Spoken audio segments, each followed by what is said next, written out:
Hello friends, आज हम पढ़ेंगे हमारे वही स्टैटिस्टिक्स के जो बेसिक कॉन्सेप्ट्स हैं उनको हम आगे कंटिन्यू करते हैं। आज हम पढ़ेंगे nature and functions of statistics. तो सबसे पहले हम नेचर देखते हैं। नेचर ऑफ स्टैटिस्टिक्स क्या है? तो देखिए, सांख्यिकी विज्ञान भी है और कला भी है। तो जो अगर हम स्टैटिस्टिक्स का नेचर देखते हैं तो किसी भी चीज़ के बारे में उसको साइंस और आर्ट्स से कंपेयर किया जाता है। तो यहाँ हमें बताया गया है कि जो स्टैटिस्टिक्स है वो साइंस भी है और आर्ट्स भी है। अब इन दोनों बातों को हम प्रूव करेंगे यहाँ पे। साइंस कैसे है और आर्ट्स कैसे है? साइंस विज्ञान ज्ञान की उस शाखा को कहते हैं जिसमें निम्न विशेषताएं होती हैं, निम्न लक्षण होते हैं। जैसे कि विज्ञान ज्ञान का क्रमबद्ध समूह है, मतलब एक सीक्वेंशियल ग्रुप ऑफ नॉलेज है।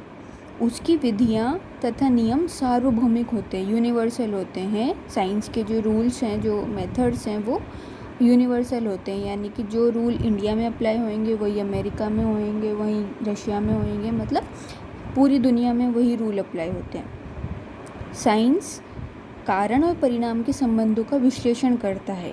क्या करता है? कॉज और इफेक्ट के संबंधों का एनालिसिस करता है। उसमें पूर्वानुमान की भी क्षमता होती है। किसमें? साइंस में। ये साइंस के हम लक्षण देख रहे हैं, फिर हम इनको कंपेयर करेंगे कि स्टैटिस्टिक्स में भी ऐसे लक्षण पाए जाते हैं या नहीं। आगे देखते हैं। तो देखो, उपयुक्त सभी लक्षण सांख्यिकी में भी पाए जाते हैं। क्या क्या लक्षण की बात करी हमने यहाँ पे कि साइंस क्रमबद्ध समूह है, ज्ञान का क्रमबद्ध समूह है, यानी कि सीक्वेंशियल ग्रुप ऑफ नॉलेज है। सेकंड हमने देखा कि साइंस है, जो उसके रूल होते हैं वो क्या होते हैं? यूनिवर्सल होते हैं। साइंस में कॉज और इफेक्ट का एनालिसिस किया जाता है और उसमें पूर्वानुमान की क्षमता होती है, यानी कि एस्टिमेशन की प्री एस्टिमेट किया जा सकता है साइंस के अंदर। तो देखेंगे हम। देखिए, सांख्यिकी ज्ञान का क्रमबद्ध समूह है। इसकी अनेक रीतियाँ हैं। जैसे कि हमने लास्ट स्कोप पढ़ा था सांख्यिकी का, तो वहाँ पे बताया गया था, हमने उसके मेथड्स पढ़े थे जिनका सभी विज्ञानों के क्षेत्र में प्रयोग किया जाता है। तो स्टैटिस्टिक्स की भी क्या है? रीतियाँ हैं, यानी कि मेथड्स हैं जिनका विज्ञान के क्षेत्रों में प्रयोग किया जाता है। इसके अनेक सर्वव्यापी नियम है। सर्वव्यापी नियम यानी कि यूनिवर्सल रूल्स। जैसे कि प्रोबेबिलिटी सभी जगह यूज़ की जाती है। Law of statistical regularity, inertia of large numbers, तो ये सब यूनिवर्सल रूल्स हैं। संख्यात्मक तथ्यों के समंकों द्वारा घटनाओं का वर्णन करना तथा उनके कारण परिणाम संबंध का विवेचन करके समुचित निष्कर्ष निकालना।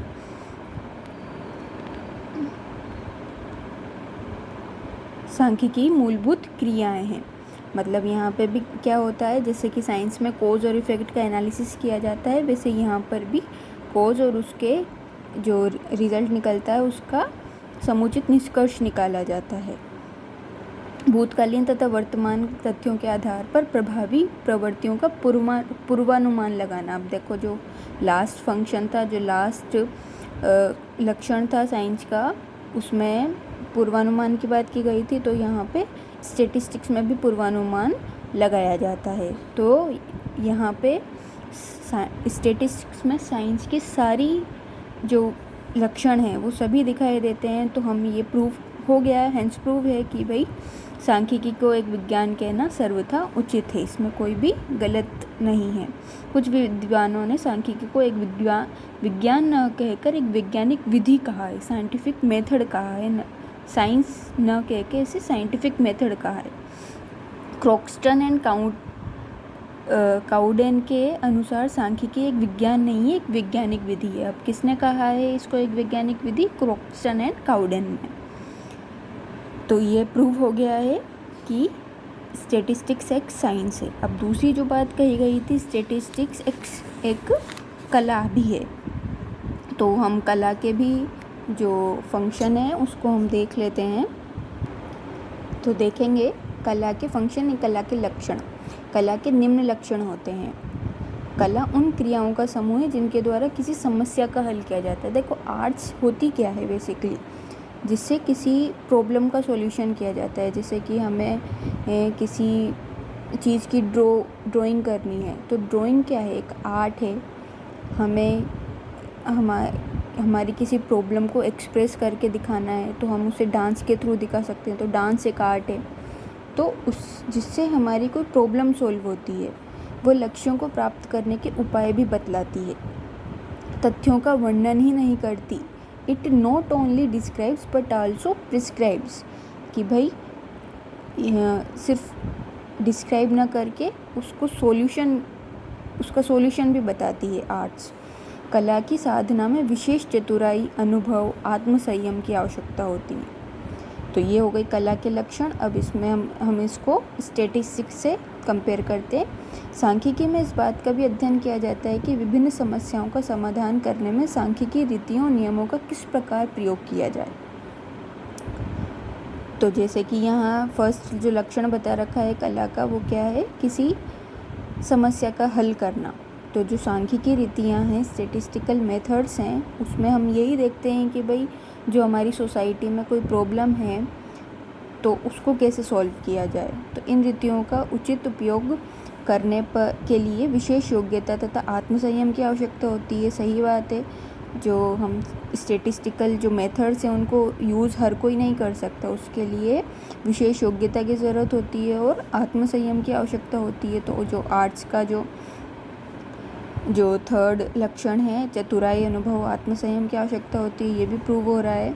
नहीं तो अगर आप में विशेष योग्यता नहीं होगी तो भ्रमात्मक और पक्षपातपूर्ण रिजल्ट निकलते हैं। जैसे कि माध्यों का निर्धारण या सूचकांकों का निर्माण की विधि का ही अध्ययन नहीं किया जाता, बल्कि यह सीखा जाता है कि निश्चित उद्देश्य की पूर्तियों के लिए व्यवहार में इनका किस प्रकार प्रयोग किया जाए। और लास्ट में विभिन्न सांख्यिकी रीतियों का उचित प्रयोग करने के लिए विशिष्ट निपुण अनुभव अनिवार्य ज़रूरी है। तो मतलब यहाँ ये प्रूव हो चुका है कि भाई सांख्यिकी एक कला भी है। तो इस तरह से हमने देखा सांख्यिकी एक विज्ञान भी है और एक कला भी है। तो नेक्स्ट हम देखेंगे फंक्शंस ऑफ स्टैटिस्टिक्स। स्टैटिस्टिक्स के फंक्शन की बात करते हैं हम। तो स्टैटिस्टिक्स के फंक्शन क्या होते हैं, जटिल तथ्यों को सरल बनाना, यानी कि जो हार्ड जो प्रॉब्लम होती है, जो थ्योरी होती है, उनको क्या बना देती है स्टैटिस्टिक्स, ईजी बना देती है। सामान्य व्यक्ति जटिल बिखरे हुए समंगों को न तो सरलता से समझ सकता है, न ही उनसे कोई परिणाम निकाल सकता है, परंतु वर्गीकरण, सारणीयन, चित्र में, मतलब जो कल हमने स्कोप में देखा था, मतलब उसका क्लासिफिकेशन करके, उसको प्रॉपर उसका टेबुलेशन करके, उसका डायग्राम बना के, ग्राफिकल मेथड के द्वारा, या फिर central tendency, measures of central tendency आदि की विभिन्न सांख्यिकी रीतियों का प्रयोग करके जटिल सांख्यिकी सामग्री को सरल बनाया जा सकता है। सेकंड फंक्शन क्या है स्टैटिस्टिक्स का, तथ्यों की तुलना करना तथा उनमें संबंध स्थापित करना, कि जो तथ्य होते हैं, जो डाटा होता है, उसको कंपेयर करना और उनमें कोई रिलेशन एस्टेब्लिश करना। तुलनात्मक अध्ययन की सुविधा प्रदान करना भी सांख्यिकी का एक महत्वपूर्ण कार्य है। तुलना करने के लिए किस किन रीतियों का यूज़ किया जाता है, मीन, सूचकांक यानी कि इंडेक्स, नंबर्स, गुणांक आदि का प्रयोग किया जाता है। जैसे कि हम मीन और गुणांकों की सहायता से दो देशों की जो पर कैपिटा इनकम है उसकी कंपैरिजन कर सकते हैं। नेक्स्ट फंक्शन होता है नीति निर्धारित करना। नीति निर्धारित करना यानी कि पॉलिसी मेकिंग। सांख्यिकी सामाजिक, आर्थिक, व्यापारिक अन्य क्षेत्रों में नीति निर्धारित करने में पथ प्रदर्शन करती है। यानी कि किसी भी फील्ड को ले लो, चाहे आप सोशल, चाहे इकोनॉमिक, ट्रेड या अन्य क्षेत्रों में नीति निर्धारित करने में यानी पॉलिसी मेकिंग में ये गाइड का काम करती है। जैसे देश की इंपोर्ट एक्सपोर्ट पॉलिसी, मूल्य नीति, टैक्स पॉलिसी और मुद्रा निषेध नीति आदि एकत्रित समंकों का विश्लेषण करके ही निर्धारित की जाती है। तो नीति को निर्धारित करने में भी स्टैटिस्टिक्स का एक इम्पोर्टेंट फंक्शन है। नेक्स्ट आता है व्यक्तिगत ज्ञान व अनुभव की वृद्धि करना, क्योंकि किसी भी चीज़ की हम अगर डीपली स्टडी करते हैं तो उससे हमारे नॉलेज में वृद्धि होती है। तो डॉक्टर बाउले ने लिखा है, सांख्यिकी का उचित कार्य वास्तव में व्यक्तिगत अनुभव में वृद्धि करना है। सांख्यिकी के अध्ययन से व्यक्तिगत विचारों को स्पष्टता और निश्चयात्मकता मिलती है, मतलब हमारे माइंड में क्लैरिटी आती है और डिटर्मिनेशन होता है। समंकों का विश्लेषण व निर्वचन करने से तर्क शक्ति बढ़ती है, हम सामने वाले को अपनी चीज़ अच्छे से समझा सकते हैं, बिल्कुल क्लियर कर सकते हैं। प्रत्येक समस्या के प्रति उचित दृष्टिकोण विकसित होता है। सांख्यिकी विधियों के उचित प्रयोग के बिना मानव ज्ञान अपूर्ण और अपर्याप्त है। देखो ये डॉक्टर बाउले कह रहे हैं कि भाई सांख्यिकी विधियों की उचित प्रयोग के बिना मानव ज्ञान अपूर्ण और अपर्याप्त है। तो मतलब यहाँ प्रूव होता है कि व्यक्तिगत ज्ञान और अनुभव की वृद्धि करने का काम स्टैटिस्टिक्स करती है। नेक्स्ट होता है गेस करना, अनुमान लगाना। सांख्यिकी विभिन्न रीतियों द्वारा केवल वर्तमान तथ्यों का ही विश्लेषण नहीं करती, वरन उनके आधार पर भावी अनुमान लगाने में भी सहायक होती। तो यही हमने फंक्शन पढ़ा था और इसका ऑब्जेक्ट भी पढ़ा था स्टैटिस्टिक्स का, कि भाई स्टैटिस्टिक्स अनुमान लगाने में सहायक होती है। और इसके लिए कौन कौन से रीतियाँ यूज होती है? इंटरपोलेशन, एक्सट्रापोलेशन, रिग्रेशन तथा पूर्वानुमान आदि क्रियाओं द्वारा किया जाता है। नेक्स्ट है वैज्ञानिक नियमों की सत्यता की जांच करना। जो साइंटिस्ट जो रूल बनाते हैं वो सही हैं या नहीं, ये भी हम प्रूव कर सकते हैं, उनकी चेकिंग कर सकते हैं किसके थ्रू? स्टैटिस्टिक्स से। सभी विज्ञानों के डिडक्शन द्वारा प्रस्तुत पुराने नियमों के परीक्षण तथा नए नियमों के निर्माण में सांख्यिकी रीतियाँ उपयोगी सिद्ध होती है। इसके लिए अर्थशास्त्र, समाजशास्त्र, जीव विज्ञान, अंतरिक्ष विज्ञान आदि अनेक विज्ञान सांख्यिकी के आभारी समंकों के आधार पर ही मोल्थस के जनसंख्या सिद्धांत, द्रव्य के परिमाण सिद्धांत आदि के अनेक आवश्यक संशोधन किए गए हैं। तो जैसे कि ये जो सांख्यिकी सिद्धांत, जनसंख्या सिद्धांत, द्रव्य के परिमाण सिद्धांत, ये साइंटिफिक रूल्स हैं जिनको हमने प्रूव किया है, जिनकी टेस्टिंग की है किसके थ्रू? स्टैटिस्टिक्स के थ्रू। और लास्ट है विस्तार का आभास कराना। सांख्यिकी की सहायता से किसी घटना के विस्तार या किसी समस्या की वास्तविक महत्ता की ठीक आभास हो जाता है कि कोई घटना कितनी रियल है, कितनी डीप है। इसका जो मेज़रमेंट है वो हम किससे कर सकते हैं? स्टेट से कर सकते हैं। समंकों के रूप में दिए गए विवरण अधिक स्पष्ट और प्रभावशाली होते हैं, उनसे अनेक तथ्यों का पता चल जाता है। जैसे कि 1981 और 1991 के बीच की अवधि में जनसंख्या तीव्र गति से बढ़ी है, तो इससे समस्या की गंभीरता का सही पता नहीं चलेगा।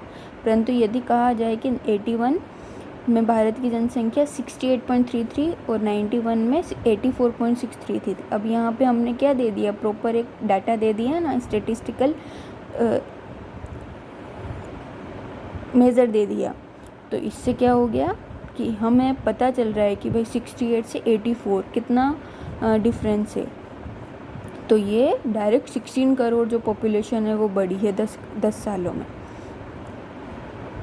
और यदि कहा जाए कि 81 और 91 के बीच भारतीय जनसंख्या औसत रूप से 163 लाख प्रति व्यक्ति वर्ष या लगभग 44,660 व्यक्ति प्रतिदिन या 1861 प्रति व्यक्ति प्रति घंटा या 31 व्यक्ति प्रति मिनट की दर से बढ़ी है, तो समस्या का आकार, उसकी गंभीरता, रूप और अधिक स्पष्ट हो जाए। तो आई होप आपको ये फंक्शन और आज जो हमने पढ़ा नेचर ऑफ स्टैटिस्टिक्स समझ में आया होगा। So keep watching. Thank you so much.